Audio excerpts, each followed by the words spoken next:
तो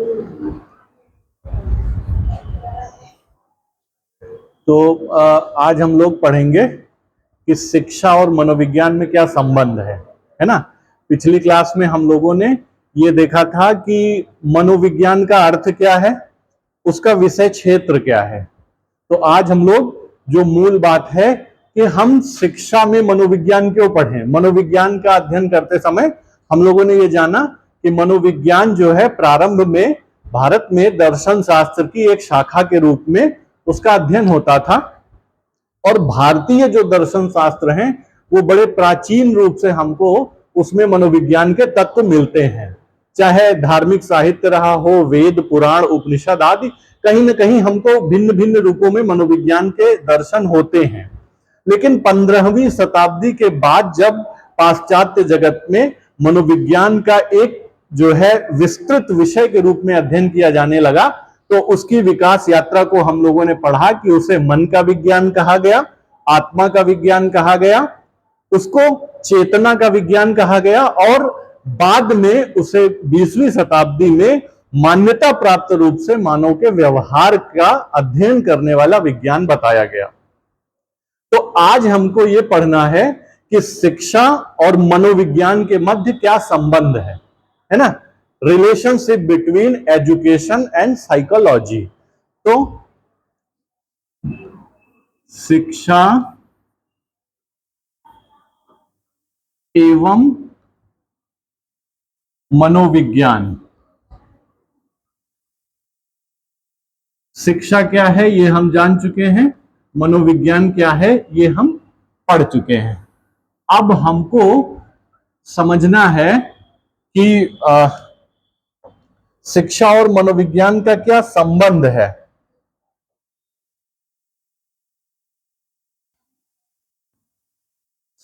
शिक्षा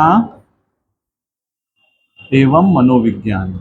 अच्छा, शिक्षा क्या है, कोई बताएगा? शिक्षा को कैसे परिभाषित करोगे? शिक्षा की कोई परिभाषा याद है किसी विद्वान की? अर्थ ना बता पाओ, याद है? शिक्षा एक प्रक्रिया है जिसके द्वारा हम मनुष्य में अंतर्निहित जो गुण हैं उनको बाहर निकालते हैं, है ना। शिक्षा जो है मनुष्य का उच्चतम विकास कराने वाली एक प्रक्रिया है। हम उस पर बहुत ज्यादा नहीं जाएंगे। हमारा विषय है कि शिक्षा और मनोविज्ञान में संबंध क्या है। हम शिक्षा की प्रक्रिया में क्यों मनोविज्ञान को महत्व देते हैं, या मनोविज्ञान का अध्ययन शिक्षा के लिए क्यों आवश्यक है।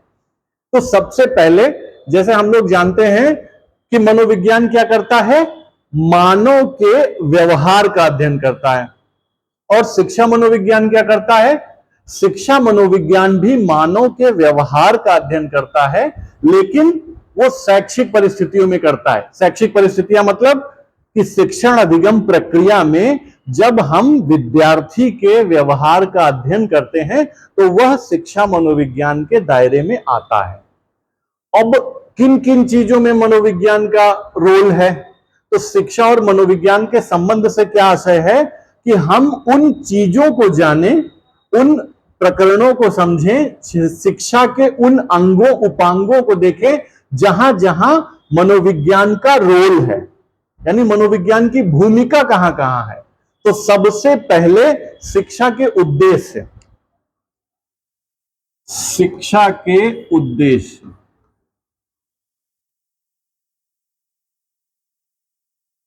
शिक्षा के उद्देश्य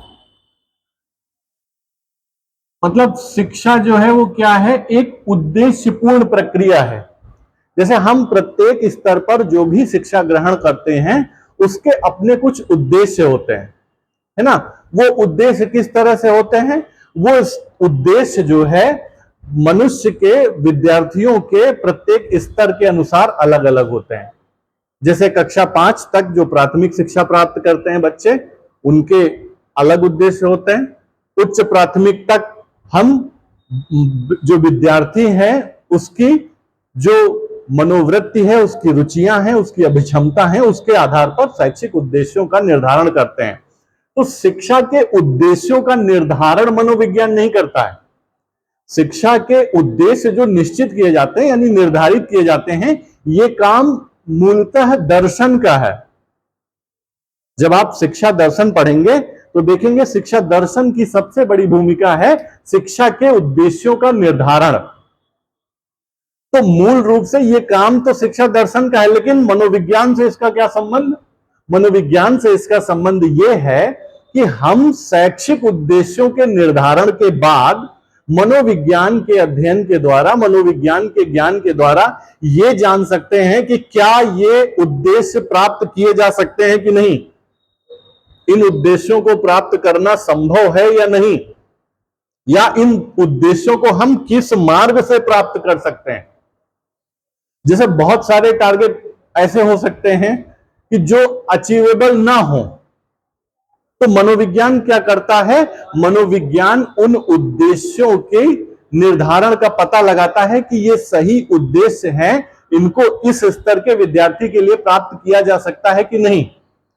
जैसे हम उद्देश्य बना ले कि प्रारंभिक कक्षाओं में बौद्ध दर्शन का, चिंतन का विकास करना, तो जो बच्चे छोटे होते हैं उनमें उच्च कोटि का दार्शनिक चिंतन विकसित करना बड़ा जटिल होता है।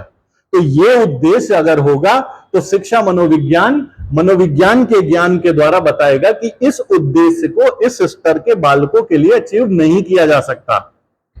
तो शिक्षा के उद्देश्यों का निर्धारण तो जो है वो हो जाता है, लेकिन शिक्षा के जो उद्देश्य हैं वो किस रूप में प्राप्त किए जा पाएंगे, ये मनोविज्ञान जो है निर्धारित करता है। यानी इन उद्देश्यों को प्राप्त करने का जो तरीका है वो मनोविज्ञान हमें सुझाता है कि किस मार्ग से इन उद्देश्यों को प्राप्त किया जा सकता है। यानी शिक्षा के उद्देश्यों में हम मनोविज्ञान की भूमिका पाते हैं। ये शिक्षा और मनोविज्ञान का एक जो है महत्वपूर्ण संबंध है। दूसरा संबंध क्या है? पाठ्यक्रम, शिक्षा का पाठ्यक्रम।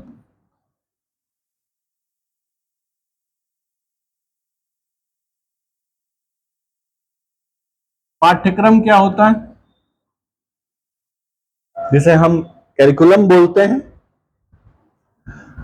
विद्यार्थी की मानसिक क्षमताओं के आधार पर हम जो है क्या करते हैं? पाठ्यक्रम निश्चित करते हैं। यानी किस स्तर पर किस तरह का पाठ्यक्रम बनाना या रखना उचित होगा, यह हमें मनोविज्ञान के ज्ञान से जो है पता चलता है। जैसे हमने शैक्षिक उद्देश्यों की बात करी, उसी तरह जो पाठ्यक्रम होता है वो बच्चों की रुचि के अनुसार, उनकी उस स्तर की आवश्यकता के अनुसार और उनकी क्षमताओं के अनुसार होता है। जैसे हमने फिलॉसफी की बात की, तो फिलॉसफी को छोटे बच्चों के पाठ्यक्रम का हिस्सा नहीं बनाया जा सकता, क्योंकि उनमें उच्च स्तर का बौद्धिक चिंतन विमर्श करने की प्रतिभा जो है उस स्तर पर डेवलप नहीं हुई होती है। इसलिए हम क्या करते हैं? हम करते हैं कि जो शिक्षा का पाठ्यक्रम है वो तैयार करने में मनोविज्ञान हमें मदद करता है कि पाठ्यक्रम ऐसा हो जिसमें बच्चे रुचि ले सकें, पाठ्यक्रम ऐसा हो जो बच्चों की मनोवैज्ञानिक विशेषताओं के अनुरूप हो। जैसे हमको किस तरह से उनको वह बोध कराना है, वह ज्ञान कराना है, वह कौशल उत्पन्न कराना है जो उनके लिए आवश्यक है। जैसे छोटे बच्चे हैं तो उनके लिए आवश्यक है कि उनको वर्णमाला का ज्ञान हो, उनको सामान्य अंकगणित का ज्ञान हो, उनको सामान्य शिष्टाचार का ज्ञान हो। तो मनोविज्ञान क्या करता है? मनोविज्ञान बालक की विभिन्न अवस्थाओं के अनुरूप जो है वो पाठ्यक्रम तैयार करने के लिए हमें सुझाव देता है। ठीक, तो यहां भी देखते हैं कि शिक्षा और मनोविज्ञान का घनिष्ठ संबंध है। पहला उद्देश्यों के संदर्भ में और दूसरा पाठ्यक्रम के निर्धारण के संदर्भ में। इसके बाद और देखें शिक्षण विधियां, टीचिंग मेथड।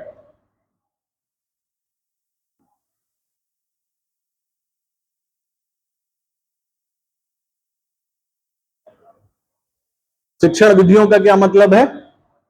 पढ़ाने के तरीके, पढ़ाने का ढंग। कि जैसे प्रत्येक विषय को उसकी विषय वस्तु की आवश्यकता के अनुरूप अलग अलग तरीके से पढ़ाया जा सकता है। शिक्षा मनोविज्ञान क्या करता है?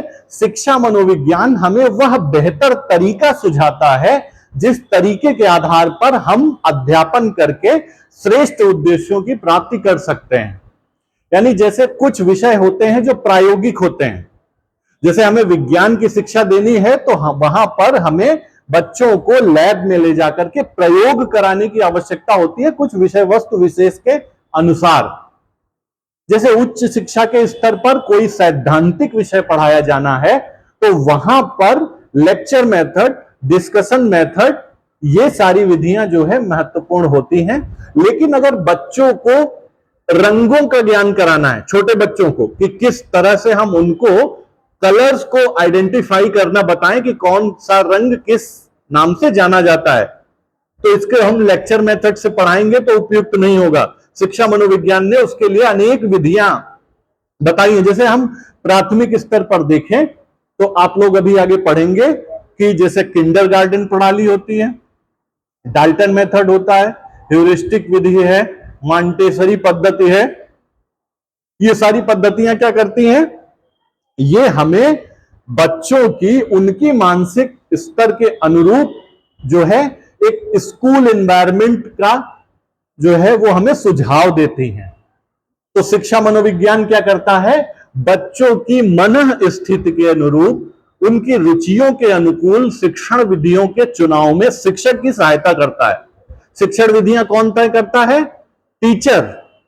यानी हम किस तरह से पढ़ाएं, ये निर्धारण तो टीचर करता है ना, इसमें स्टूडेंट का रोल नहीं होता है।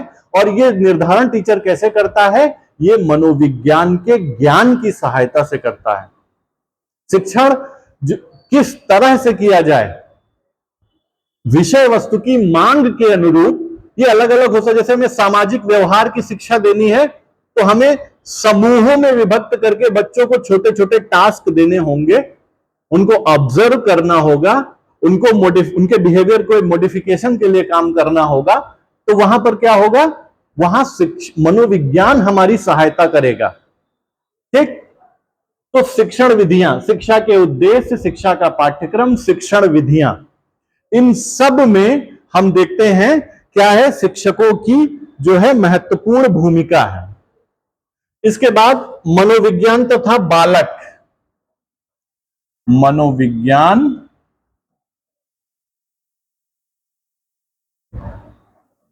एवं बालक, बालक यानी स्टूडेंट।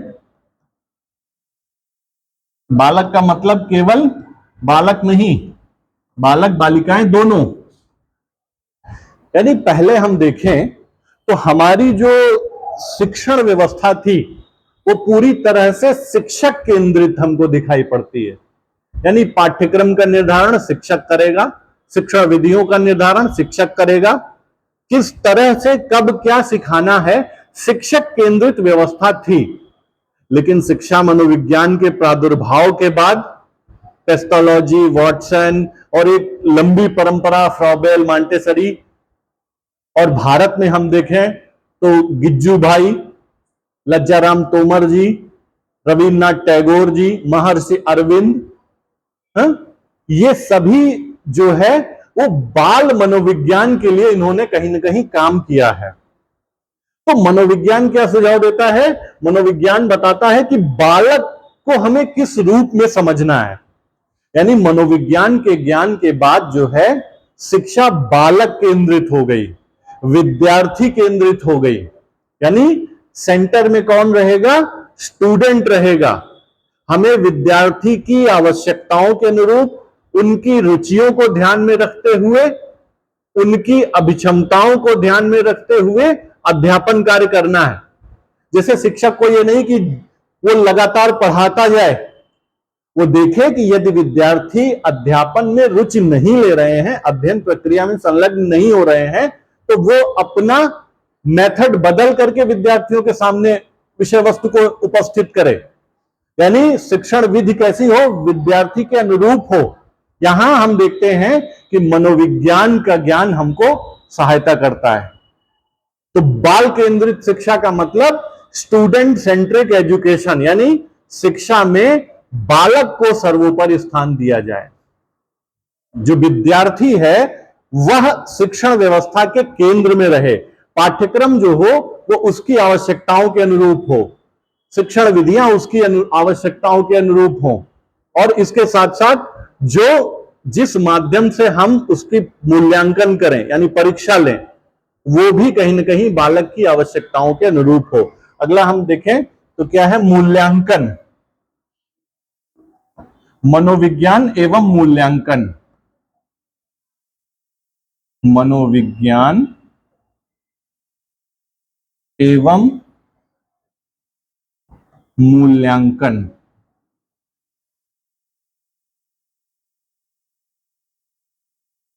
जैसे मूल्यांकन के तरीके क्या होते हैं, जैसे वार्षिक परीक्षाएं होती हैं आप लोगों की, मूल्यांकन अनेक तरीकों से किया जा सकता है। जैसे साक्षात्कार द्वारा किया जा सकता है, आप लोग क्या जानते हैं इसके लिए हम आपका इंटरव्यू ले लें, आपसे कुछ प्रश्न पूछें, लिखित परीक्षा ले लें। लेकिन शिक्षा मनोविज्ञान के बाद मनोविज्ञान के ज्ञान के अनुरूप अनेक मूल्यांकन विधियों का विकास हुआ। जैसे आगे आप बुद्धि परीक्षण बनेंगे, ऑब्जेक्टिव टेस्ट।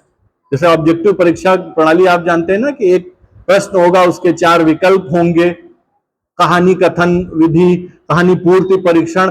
शिक्षा मनोविज्ञान ने अनेक ऐसी जो है मूल्यांकन विधियां सुझाई हैं जो कहीं ना कहीं हमको जो है विद्यार्थियों का मूल्यांकन करने में मदद करती हैं। ठीक है, यानी शिक्षा मनोविज्ञान का ज्ञान हम देखते हैं कि हर क्षेत्र में आवश्यक है। मनोविज्ञान के अनुशासन, जैसे अनुशासन एक आवश्यक अंग है ना, डिसिप्लिन। शिक्षा की प्रक्रिया में अनुशासन एक आवश्यक तत्व है। और हम परंपरागत रूप से देखें तो हमारे यहां आत्मानुशासन की जो है विधि थी, यानी विद्यार्थी स्वयं अनुशासित रहते थे अपनी आत्मा से, यानी स्वानुशासन में रहते थे। हम इधर मध्यकालीन युग में देखें तो दंड का बड़ा विधान था, कठोर शारीरिक दंड जो है मध्यकाल में दिया जाता था, हम लोगों ने इससे पहले पढ़ा है।